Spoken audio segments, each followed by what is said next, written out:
Hey guys, welcome back to iZap TV, talking about the news that matters where you are, or where we are, which is in Brașov, Romania, at the First International Film Festival. We're having our Talk A Latte right now. Yay!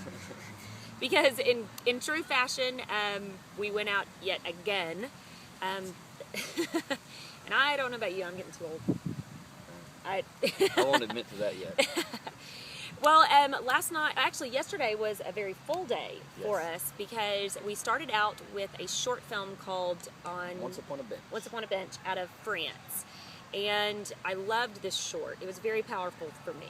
It was a 7-minute short about a Romanian guy that had come to Paris, and he sits on a bench with a woman that was a survivor of the Holocaust. And how their stories paralleled is pretty much the concept of the story. Now, it's crazy that in 7 minutes you can create such an emotional effect to an entire theater. I'm telling you, half the theater of the females were crying. Didn't tug at my heartstrings so much, but I did think it was a compelling story.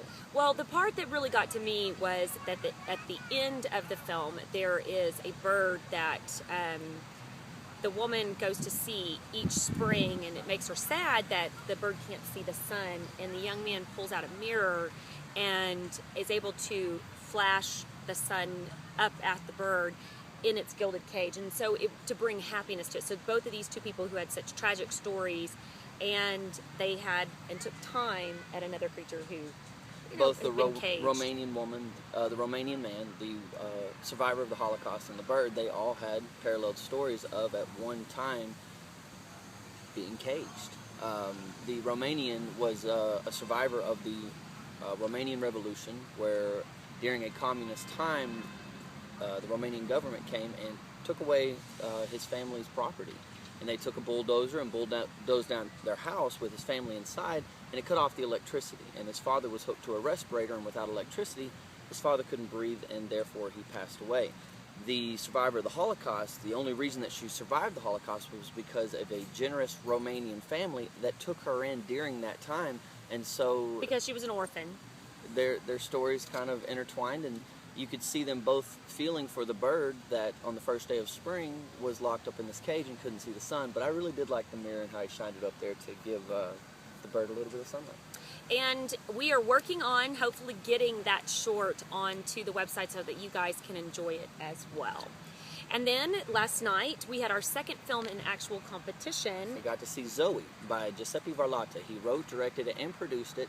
And I'll have to be honest, it is my favorite film so far in the film festival. It's not mine, Yeah. but visually I think both films very, very strong, very, very competitive. I think it's just a matter of what story speaks to you more. You're more of the history buff as far as the World War II and that kind of thing. And I got a little lost in the symbolism. I mean, I could definitely sense it. One of my favorite characters has this very clown effect. And when you interviewed the director, it wasn't that he was a clown, but that he was an artist. And so the man never spoke. More than even an artist, he was a godlike character.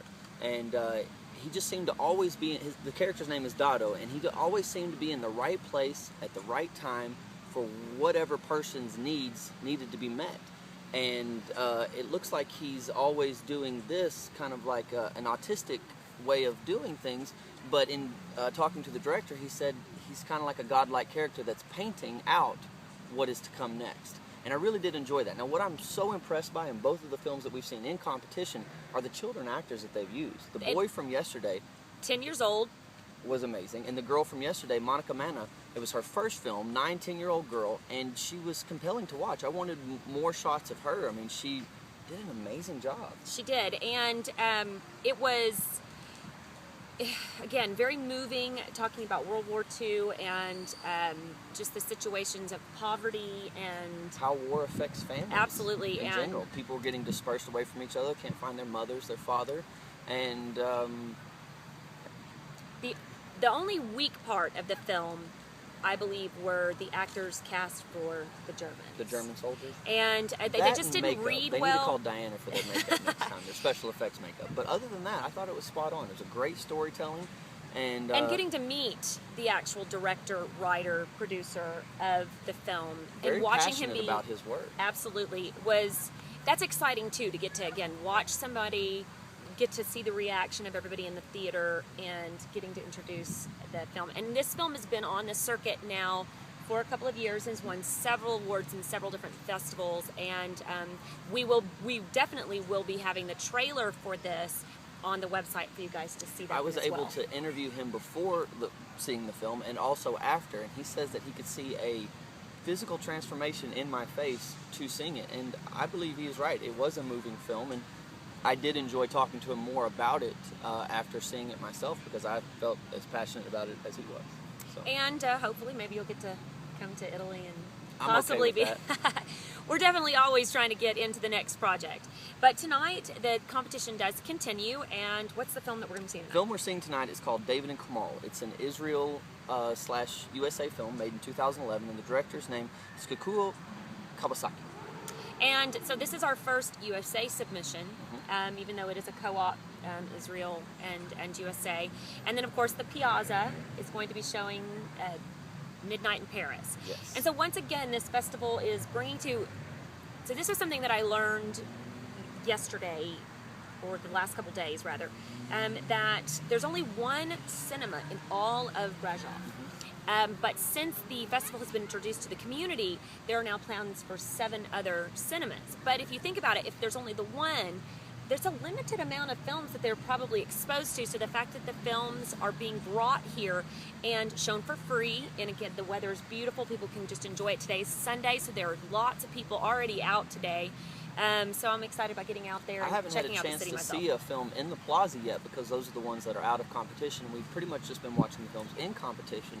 But I have to say, Midnight in Paris is one of my favorite Woody Allen films. That one, along with Vicky Cristina Barcelona. Woody, if you're watching this, I hope you are. Please call me for your next film, because you are amazing. So I'm a fan. So that is 2 shameless plugs in 2 days. Shameless.